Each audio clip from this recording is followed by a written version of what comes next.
Hi everybody, welcome to Straight Talk. We're going to have Brian and Tim Rowe from the Straight, brought to you by our sponsors, Darley and Inglis. Today, the breeding world react to the loss of Wootton Bassett, the upside for the autumn sun, and first season sires making their mark already. We also have an extensive chat with Inglis James Price about the rise of racing in China and the importance of the Asian market. In racing, what does Racing New South Wales show cause and notice to the ATC really mean? Board and steward questions in Tassie as well, while in wagering, are we seeing the end of the grey market? Speaking of grey market, Tim Rowe joins us now. Tim, great to have you on board. We'll go from, obviously, a rather sad sort of way to start things off with the death of Wootton Bassett yesterday, and obviously significantly felt by Coolmore. It was a difficult, it's always difficult when you lose a stallion, but one of such value and such worth and such importance for Coolmore. It was a significant moment, wasn't it? Just first, we're lucky the Straight doesn't have a HR department, so we'll just move on. It's okay.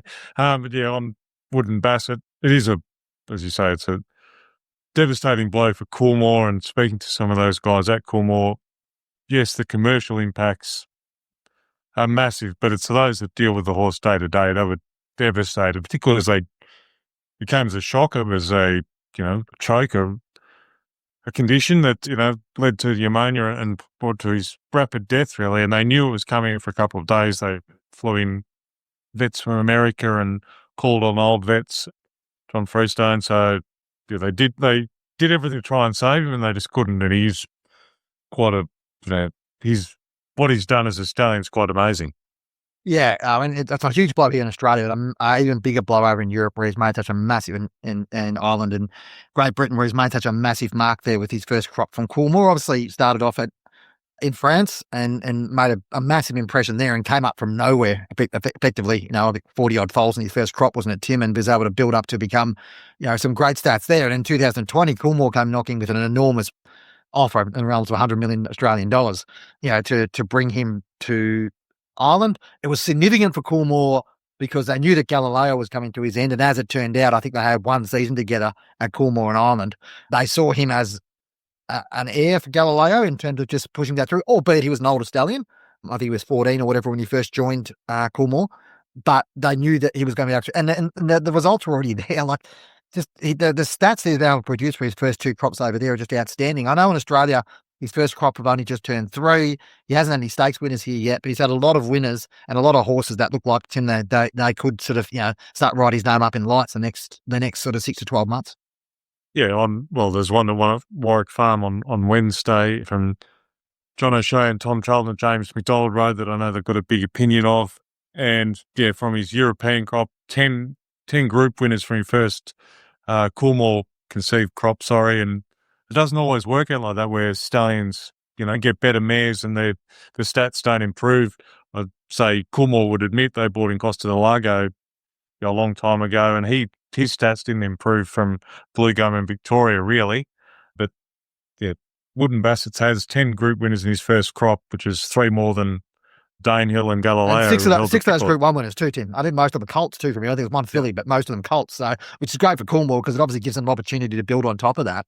But those stats are just, are ridiculously strong. And there's been some commentary sort of in Australia, some ill-informed commentary about his efforts here or whatever else. Like, settle down, people. Let's just wait a little while to see what happens, because he got some outstanding mares here. And we know he stood for the record fee this year.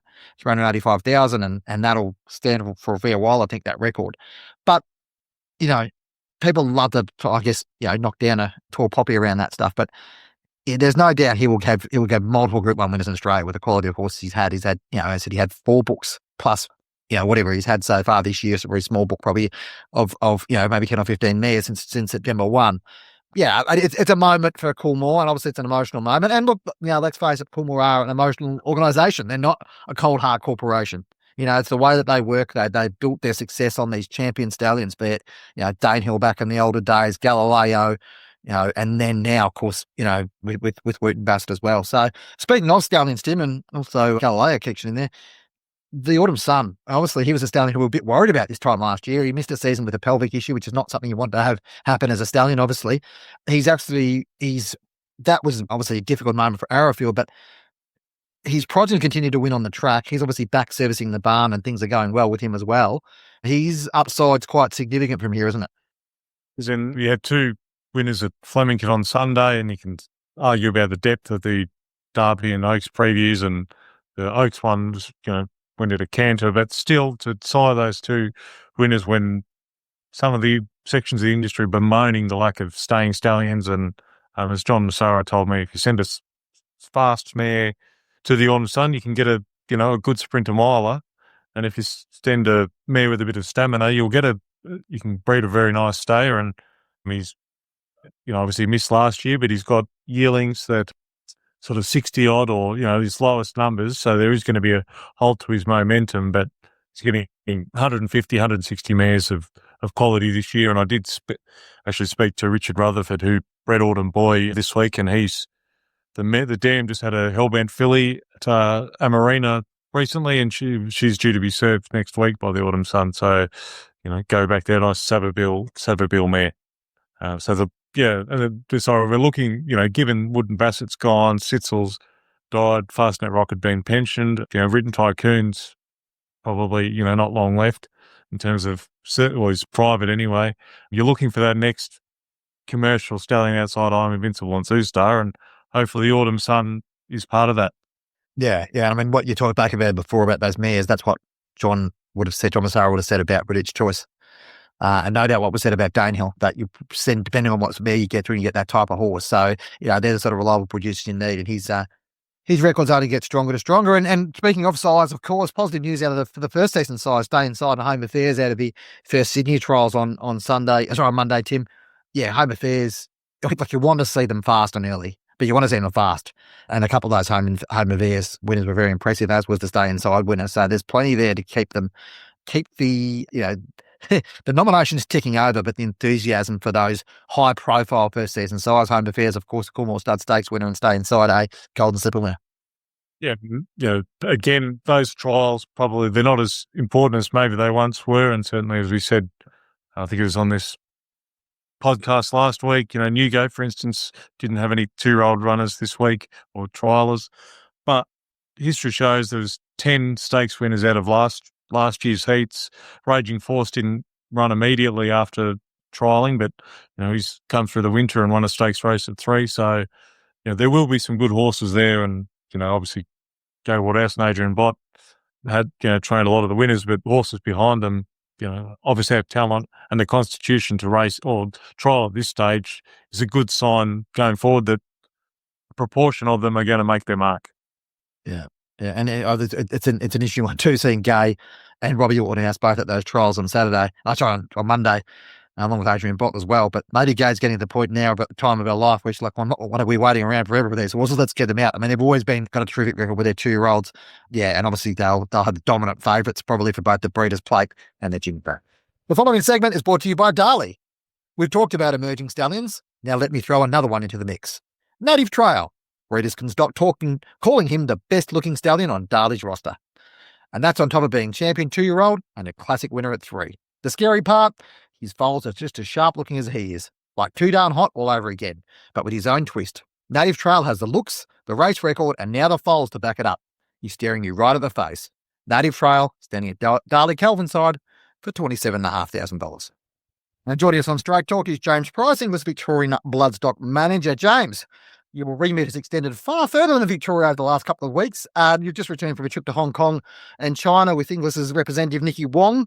I guess, what was your impression of where Chinese racing is at the moment?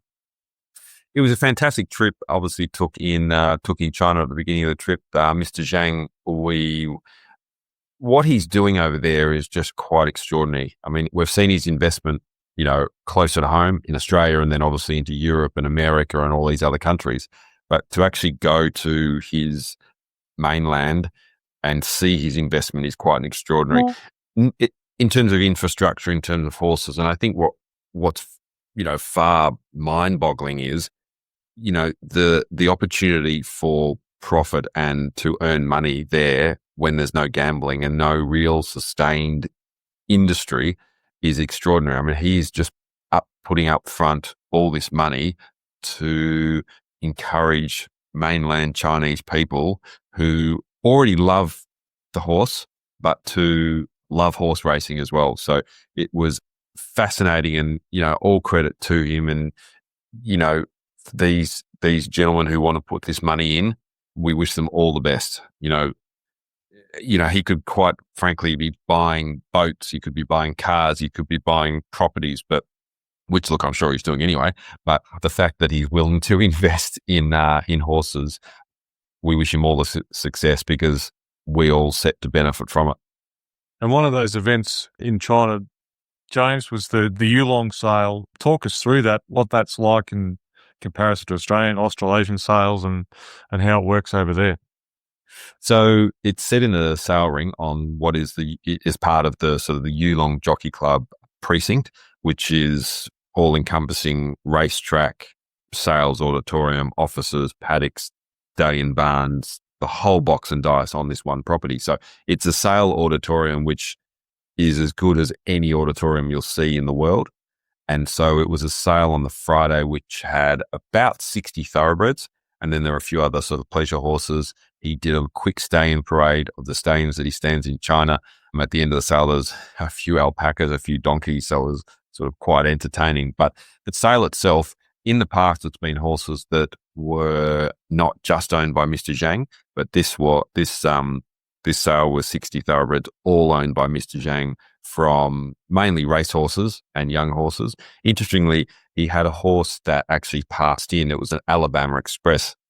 He passed it in. He wanted 2.5 million RMB, and he passed it in. It was a horse that was 2 from 2 in China, and it was favourite for the 3 million RMB race the next day, which the horse actually won.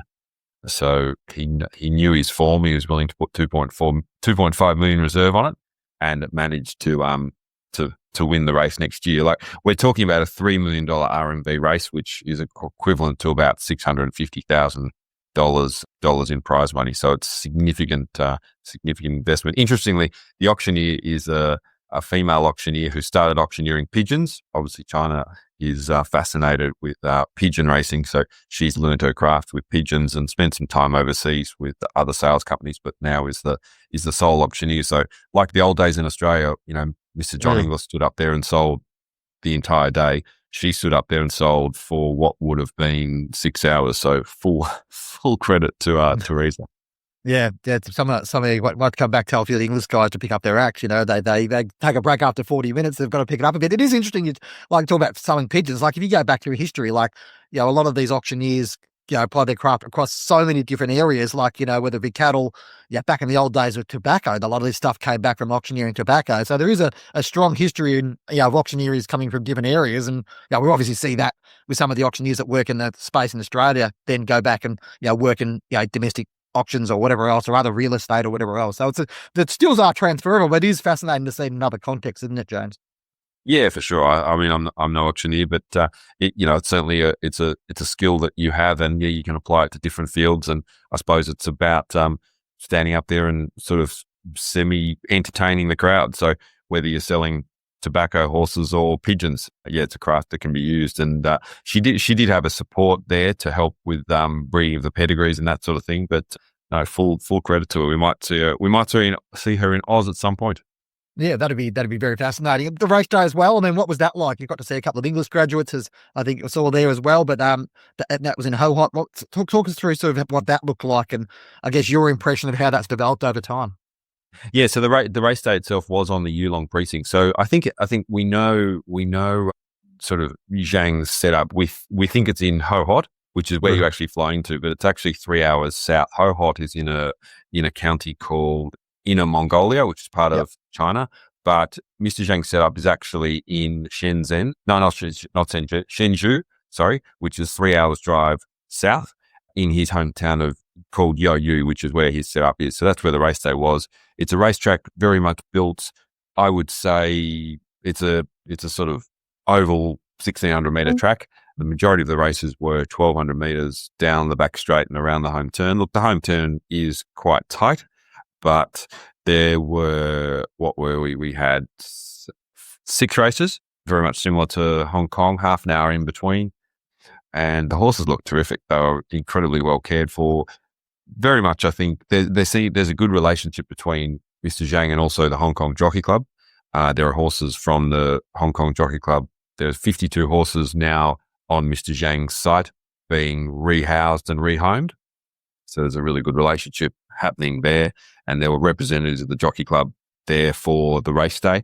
They also were, obviously with that rehoming program going on, they also were there to help manage the track itself. So there were 4 representatives from Chung Fa's track management team. They're, managing the track throughout the day and in the days prior to have the best racing surface possible for the horses. So there's a real sort of intertwining relationship going on, which is fantastic. I think Jockey Club obviously see they've obviously got a mandate at the moment to try and broaden their ownership group, and their focus is very much on mainland China. So the more they can be doing there, the better off. So the race day there would have been maybe sort of 200 participants there, majority of them participating in the industry, but then the stand did have some people, local people probably just sitting there watching. Obviously there's no gambling, there were probably little bets between mates and that sort of thing, as tends to happen, but no, it went off really well. Next year there'll be a $3 million RMB race, which is around that sort of $600,000-$700,000. But Mr. Zhang wants to raise the race day next year to 10 million RMB. Wow. So, we're looking at over $2 million Australian in prize money. So that will be, obviously you have to be a member of the Chinese Horse Owners Association, which we've just got a partnership with. And that's obviously Mr. Huan is the general secretary of that. Mr. Huan and Mr. Zhang are very close friends. So they've led that. So it's very exciting for Inglis to combine with them. Interestingly, we had last year at the Breeze Up sale, we had 1 horse sold to mainland China interest, which was sold to Mr. Huan. It was a Blue Point colt he bought for $155,000 at the sale last year. He actually ran second in the race to the unbeaten Alabama Express of Mr. Zhang. So there was a bit of friendly rivalry there between Mr. Zhang and Mr. Huan. But so with that 10 million RMB race next year, it's going to bring real focus to the Breeze Up sale next year, for those mainland owners to come and participate in the sale and hopefully have a runner in the race next year. Sort of touched on there. Most people would know Yulong and Mr. Zhang, but there is other interest there from other parties that are really starting to increase their investment and appreciate racing in China, I guess.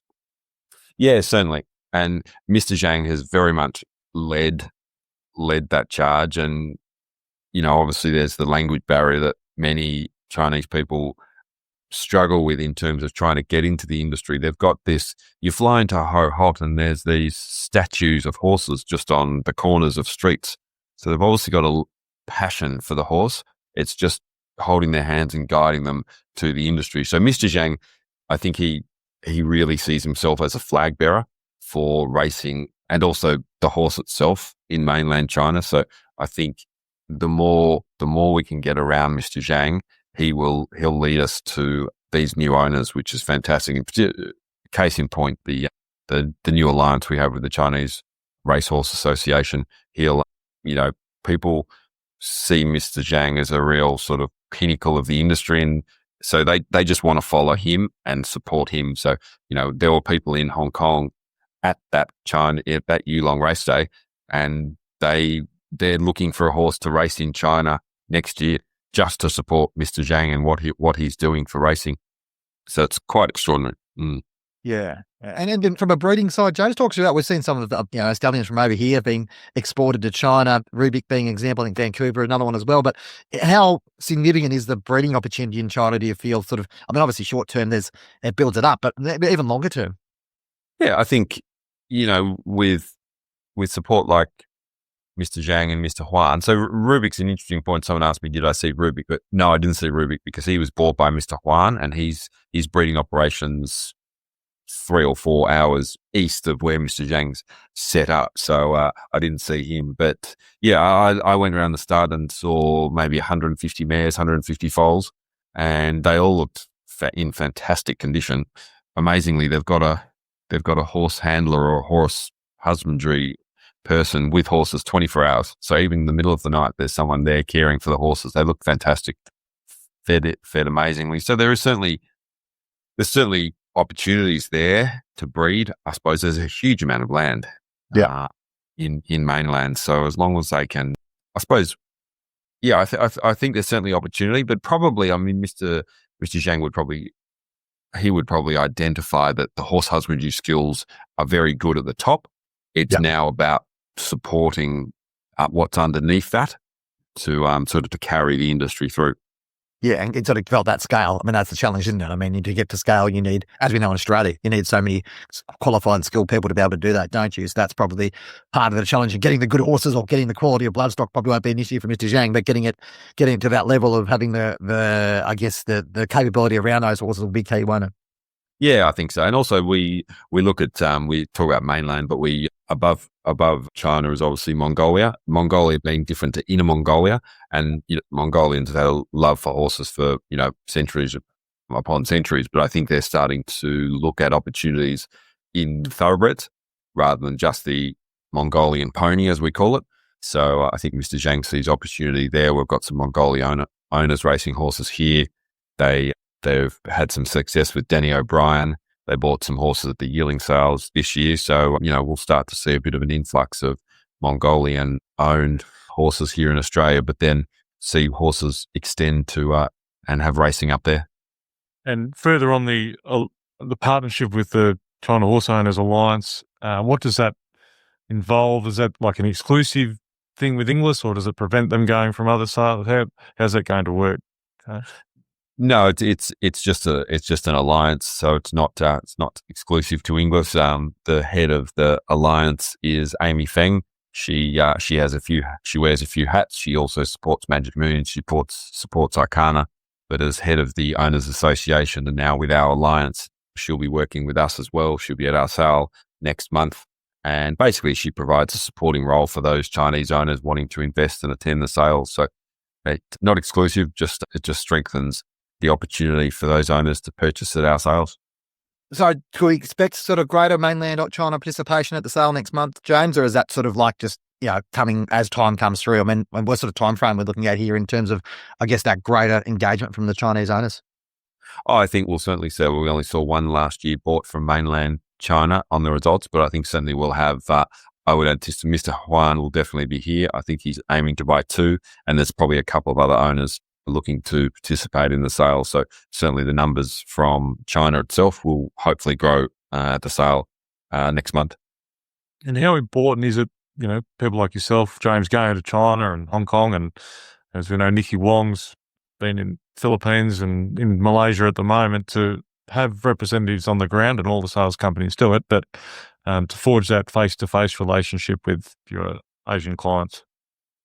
I think it's vital. I think the face-to-face meetings are crucial. I think it's well identified that relationships with Asian business people is very much built on trust. So you have to build that trust, and that trust comes with time.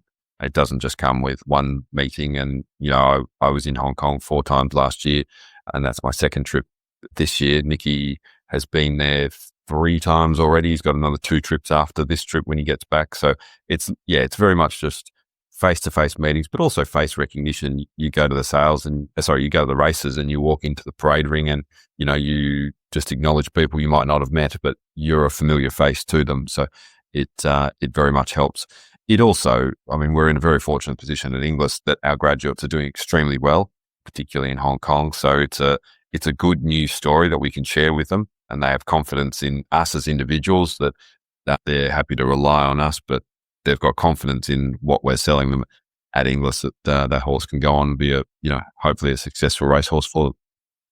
And obviously, I said Hong Kong, going from China to Hong Kong, different vibe. It's obviously very mature market. There's it's a very sophisticated professional market there. Obviously good to get to the races as well and see Kai Ying rising in his last run before the Everest.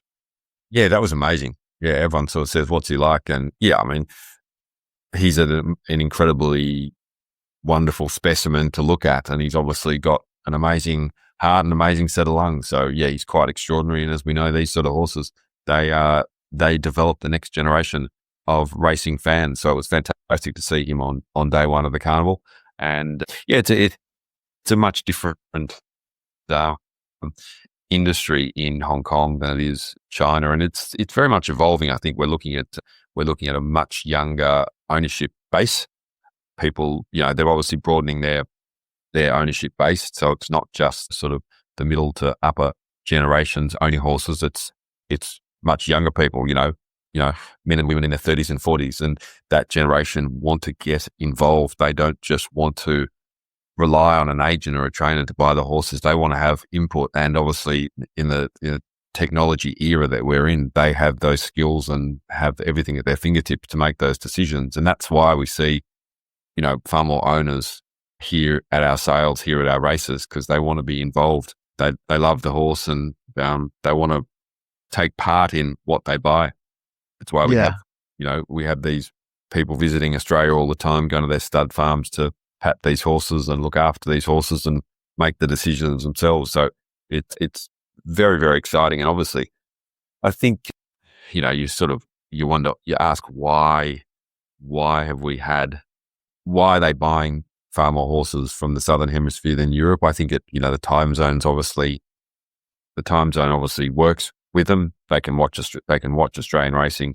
They can be here and participate in the Australian industry.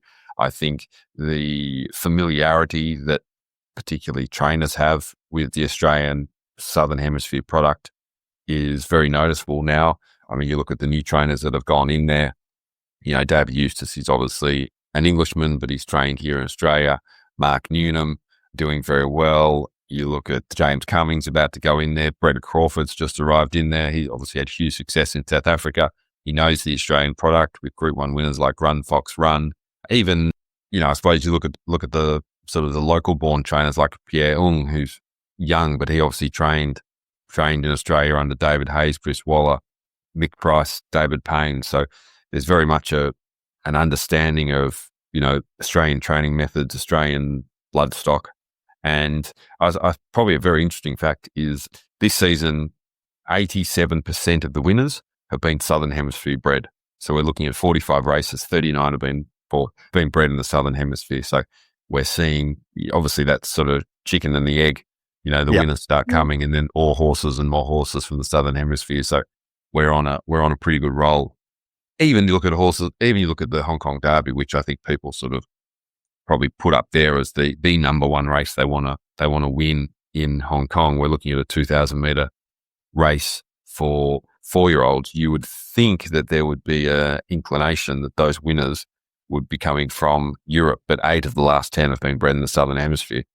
Your Cap Ferrat, Voyage Bubble. So it's we're on a pretty good run down here. Therefore, you think that momentum will flow onto the sale next month with big Hong Kong contingent, James? Yeah, I think so. I think very, very clearly our sale has had the best last season. Our sale has had the best record of any breeze up sale in the Southern Hemisphere. We're getting terrific results, and that's very much down to the vendors. They're buying much better stock to support the sale with. The vendors are very educated, very skilled at raising these horses, so buyers can come to the sale knowing that they're going to get a product that's going to be well suited to Hong Kong. The top horse in Hong Kong, Ruby Lot, he'll go round on Sunday for David Hayes, appearing for the first time this season. He's our flag bearer. He was very competitive in the 4-year-old series last year. So again, people can come to the sale and based off the graduates that have, gone through the sale in recent years, come and buy a product that, can be competitive in Hong Kong, which is, what some people rate as the toughest jurisdiction in the world to race in. And you came home obviously from Hong Kong, but Nicky's off to Philippines, Thailand, Malaysia, Singapore. I think you mentioned Korea might have been on the agenda as well. He's a very busy man, but I mean, you'd expect, given the effort you've put in there, there'd be a strong, broad participation from Asian buyers in Sydney next month at the regular race sale, James. Yeah, we think so. Look. Obviously we've strategically placed the ready to race sale last year was on Tuesday. We've strategically placed it on a Thursday, and noting that we felt Ying Rising would be running in the Everest. So there's no doubt that will bring a lot of people to Sydney, mainly for the races, but there'll also be increased participation in the sale. There'll be a lot of faces, and I suppose it's a word of caution to vendors not to get too excited about, everyone they see at the sale. They're not all going to be bites. Let's just be cautious on that. But Yeah, no, it'll have strong interest. You know, we've really pushed hard, particularly with Malaysia. I think the English digital platform this year has sold, I think, about 90 horses now to Malaysia. They're obviously found it tricky in terms of they need 300 or 400 horses per year to sustain their racing in Selangor now that Macau and Singapore have shut down. So they really had to find a different avenue, which has really strengthened the digital site. So with their buying through the digital site, it's really forced Inglis into their lounge rooms and made established some really good relationships. So we're fortunate to have them, and they'll be represented at the sale. And it's Simon Dunderdale, who's champion trainer up there. He was the first supporter of our sale, and now there'll be other parties like Captain Tan's party will be there, and a few other trainers coming. So, and then look forward to hearing what Nikki has in store from the Philippines and Thailand, and still there are some owners in Singapore who will be attending the sale. They're obviously not racing in Singapore, but Singapore being in close proximity to Malaysia, they like to have their horses raced there. So there'll be some good representation. Obviously, our battle with the ready to race sale in the past has been having buyers sort of that 100, K north, and it's finding buyers in that middle range. So having Nicky join our team has been absolutely sort of fantastic. His connections in those countries is really, really good, and it's just gonna strengthen. So when I left Nicky last Sunday night, he had 5 countries to go to, and my goodness, I don't know how he does it, but Inglis is very, very lucky to have him. Terrific, James. It was great to catch up. Really insightful chat, and all the best for the sale next month. Good on you. Thanks, guys. James Stone. Rightio, Tim. The ATC provide us with their fair share of headlines in our time in straight, Racing New South Wales as well, and the two of them have got together in a blockbuster blue. Like, this is an interesting one. Obviously, we alluded to last week that there was a bit going on in the ATC. Last week, we saw 2 board members resign, which was a significant moment, and that precipitated its own sort of reaction. And just take us through what happened from there. What is this Racing New South Wales show cause action about? So, first of all, it'd be hard to miss it, but obviously the ATC board removed its CEO, Matt Galanos, on Monday or Tuesday, and then Ben Bayo and Natalie Houston resigned on Thursday, and Ben sent me some pretty stinging comments about his beliefs that the ATC board couldn't, go on as it is under that leadership, and holds great concern about the finances of the ATC. And then obviously Friday, the ATC current board members have fought back and have defended their position. And then on Monday, out comes, there's a show cause hearing, and then Racing New South Wales on Monday sort of pretty much released their case open from the chair, Sarah Ann Cook, which was, it's interesting from my point of view that it was Sarah Ann Cook's name on that document, because there is a lot of, it's Peter V'landys versus the ATC, or the industry versus Peter V'landys. And I think it was very deliberate that it was from Sarah Ann Cook to say, no, it's not Peter. The board is behind Peter as well, or it is Racing New South Wales leading this, not just Peter. And who wrote the document exactly and Sarah Ann Cook, I'm not sure, but certainly I think that was quite interesting and intriguing the way that came out and whose name was on it. Yeah, and I don't want to talk about personality as much as they want, but it's absolutely clear that whatever happens at Racing New South Wales, the CEO and the executive and the board are in lockstep on this stuff.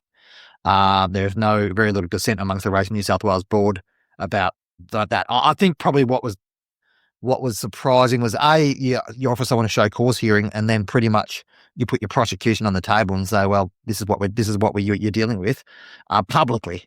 Not just privately, but publicly. So it's quite embarrassing for the ATC to have that put out there. They've disputed a few of the figures, but haven't said what figures they're not happy with. There's probably a few in there that raised a few eyebrows or a few things, but we haven't seen the workings yet put forward and work all that out. But anyway, I guess that was the aspect that surprised me a little bit, that it was so pointed. It's like a withering fast bowler spell. There was bounces of, whistling past the ATC's ears everywhere. With this one, it was quite stinging in the way that it was done.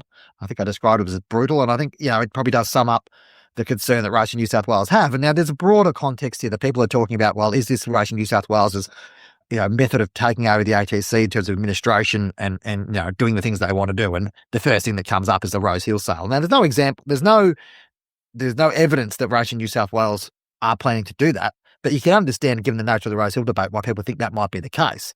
And there's a whole bunch of other concerns, Tim. We get a lot of responses from a lot of different people around these issues. It's an interesting one because it's racing politics, but everyone seems to have a view on it. We're talking about 11,000 ATC members, but it extends far beyond that. Yeah, there's a lot of questions here. For me, it raised a few broader questions, Tim, around the role of clubs in Australia. And if this is the model, this is the funding model, particularly New South Wales racing, which is supposed to fund the clubs, it's not doing its job. The model's broken. So either you change the model to help the clubs, or you change the entire structure whereby the clubs have a much diminished role and are effectively, as I said in my article, turning on the lights in the Bay Marie and pouring the beers and, basically venue hosts. I don't think people want, especially with the ATC. So I think there's a bit to play out here. This has been a while coming, this blue, but it's not a great time of year for racing to be doing this and having these discussions so openly. And so I guess, having all that sort of dirty laundry chucked out there, is it, Tim? No, and I did make a few calls to other administrators or people just to try and get a handle of how the Racing New South Wales and then clubs' relationship works in terms of finances. And as you wrote in your analysis piece, that the Racing New South Wales, the money has changed from basically 2012 onwards. The power or a lot of the, let's say, country clubs and all racing clubs in New South Wales, majority, they rely on those handouts, but they're not sure. There's no transparency, they're saying or arguing about how much of the turnover they're generating on their meetings outside. They can follow the tab turnover and Betfair, they can monitor, and get a fair idea. But in terms of corporate turnover, how much they're actually generating, and therefore are they getting a fair share of that revenue back in return to run their club and, tracks and all sorts of different investments and plan for the future while they get their handouts, annual or 6 monthly handouts, they're fine, but there's still no certainty that, leaders of the Racing New South Wales, as it was put to me, can turn the taps off at any stage, and then clubs are in a world of hurt. While the money keeps coming in, they're okay, but there's no guarantee of that. And, that's why there is that potential arguable power imbalance, some would argue, because Racing New South Wales holds so much financial power. The ATC annual report, which is usually put out sort of mid to late October, will be interesting reading, as with the Racing New South Wales annual report. Not expecting a lot of detail in there, but we would expect that we may get some view of what the Rose Hill process cost the New South Wales racing industry, and ultimately being a failed process at this stage. So interesting how that works out. Of course, New South Wales is not the only state with challenges at the moment. Racing Victoria's short 2 board members. We'll have a story on that later this week. Tasmania's just put out, or Tas Racing's just put out a call for 4 board members for vacancies to be filled, 2 of which will probably be filled by existing board members, but 2 which have to be filled by new board members. There's some aspect that there may be a change of leadership down there in terms of the chairmanship as well in the near future. Jean Fair's time expires May next year. So there's a bit going on in that space as well. And Tasmania's had its own challenges, of course, this week with further issues with the steward stood down a thoroughbred meeting in Devonport. Bear in mind that there's only 1 meeting a week in Tasmania, so you would think that would not be an issue. But anyway, that comes off hot on the heels of another unrelated issue where, stewards were found to be betting on races. So, there's challenges in that space as well. And the other one too is Brisbane Racing Clubs will have their annual general meeting in about 3 weeks' time, and they've got, I think, 3 vacancies on their board of 5 people going for that. So it's a time of year where we see a lot of change. As we've spoken last week, the MRC haven't got that change at the moment, but it's also a time of year when we start to see the financial temperature, I suppose, of the industry through these annual reports. So we'll keep a close eye on that. The following segment is brought to you by Inglis. The strongest collection of sire power ever assembled for an Australian 2-year-old sale will be offered at the Inglis Ready to Race sale on Thursday, October 16th. A catalogue of 222 lots have been finalised for the auction and is now available on the Inglis website. The Inglis Ready to Race sale is easily the best and most progressive 2-year-old sale in the country. It has provided almost 800 individual winning graduates since 2016 at an average earning per runner of over $111,000, some 35% higher than its nearest rival. It also has the highest winners to runners ratio of any Southern Hemisphere breeze-up sale. Breeze-ups are being held at Warwick Farm, Taupo, Wangaratta ahead of the sale, with vision uploaded to the Inglis website. Check out the catalogue at inglis.com.au. Finally, Tim, in wagering, an interesting story this week out of Estonia. Not something I would readily be going to put out there to start with, but sportsbet.io is a major crypto sportsbook around the world in the same league or somewhere in the same league of the likes of Stake and Shuffle, which you've spoken about a bit on the straight. Sportsbet.io is owned by a company called YOLO and YOLO Group. YOLO Group is owned primarily 71% on that this morning by an Australian called Tim Heath. So Australians have got a very strong hold in this crypto market, and the majority of this crypto market is what's called the grey market. I don't want to offend you again, Tim, but the grey market is obviously that market that exists, what they call pre-regulatory. So they operate in territories and countries where there is no regulations put in place as yet around online gambling. If we look at Australia's obviously got regulation around this. So Australia is not a place the grey market is supposed to operate. In fact, if any of these services offer to Australians, they are breaching Australian law. What is interesting about the YOLO Group is that they've decided now that they're going to go purely down the regulated path. They're closing down, I think it's I want to call it Big Casino or some name like that. I can't remember the name of the thing. But sportsbet.io closing down their businesses, their brands, and focusing on a single YOLO brand, which will be based still out of Estonia in terms of operationally, with licenses there, but also be licensed as well or sub-licensed out of the UAE with a cryptocurrency view on this. They want to change the world's view about cryptocurrency and the way it interacts with gambling. They want to do this through a regulated environment. Why is this important? We've spoken about the grey market and black market a lot over the last couple of years on the stroke. It does take up a significant amount of the global market and the challenge around it. So what they want to do is it's basically these big providers now moving into legitimate markets, and it wouldn't surprise in the next 12 months to see the likes of Stake and Shuffle look to do the same. The reason, well, A, they want to do the right thing, but B, if you want to have investors in your company and make your companies go public and whatever else, you have to operate in regulated environments. So if the investors in Stake want to realise the full value of their operation, they're going to have to work in a fully regulated environment, and they're moving towards that as well.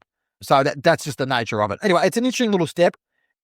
There's been rumours of Stake setting up in Australia, Tim, for some time, or at least the Stake EasyGo, I think their name is, the main company that runs Stake to set up their own betting within Australia. That would be interesting given, what they've learnt in Stake, and they can apply that elsewhere. It's an interesting time for that sort of industry. I don't know if you've got a thought. We've spoken a little bit about unregulated gambling as the way things are, Tim, but these big players, big money players, and we're talking about $2 billion of turnover a month on some of these places. That money to start coming back into the regulated system can only be a benefit to a highly regulated market like Australia, surely. Definitely, if they can regulate, if they can, bet with crypto in Australia, that would be massive. What occurred to me, just what I heard on the radio this morning, another story about how much Australians gamble and lose on gambling, but of course that doesn't take into account that all the unregulated gambling losses in other countries where the data isn't as reliable. So, while I'm not condoning losses, it's not as bad as everyone makes out. I don't think it's just not an accurate reflection of how Australia's gambling market fits into world gambling. Yeah, and that's right. And so there is this concept, this broader concept. Australia is the biggest gamblers per capita in the world. And that stat has spots on it only for the fact that you're talking about highly regulated markets that you're calculating that on, because particularly like the States is now becoming more down that line, but the States was a very unregulated gambling market until about 6 years ago when PASPA was passed. So it's interesting from that point of view. From a local point of view, just a little bit of update. Our old friends, a score update from the BRV Mixie battle. betr now has 27% of PointsBet. Mixie has 66%. If it was a grand final and we're at three-quarter time, it was 66-27. You'd think the game was probably up, but who knows what might happen. Matt Tripp thinks he's still kicking with the wind and can still get over the line. But anyway, interesting perspective from what's going on there. The other story we'll look to cover this week will be the future of greyhound racing in Australia with the Tasmanian ban and the New Zealand ban, and the moves from some bookmakers to suggest that people from those states should not be allowed to bet on greyhound racing, which will reduce the amount of money that the states can get from that. And it's a complex thing, but it's part of the broader campaign to try to preserve greyhound racing. Now, it's an interesting story. I'm digging into it at the moment. Hopefully I'll have something on that next couple of days. All right, thanks for joining us on Straight Talk, brought to you by our sponsors, Darley and Inglis. Don't forget to give us a rating wherever you're listening to our podcast, and be sure to subscribe. Send us an email at editor@straight.com.au, and we'll read out your questions on air and answer them. Thanks for your time, and we'll talk to you again next week.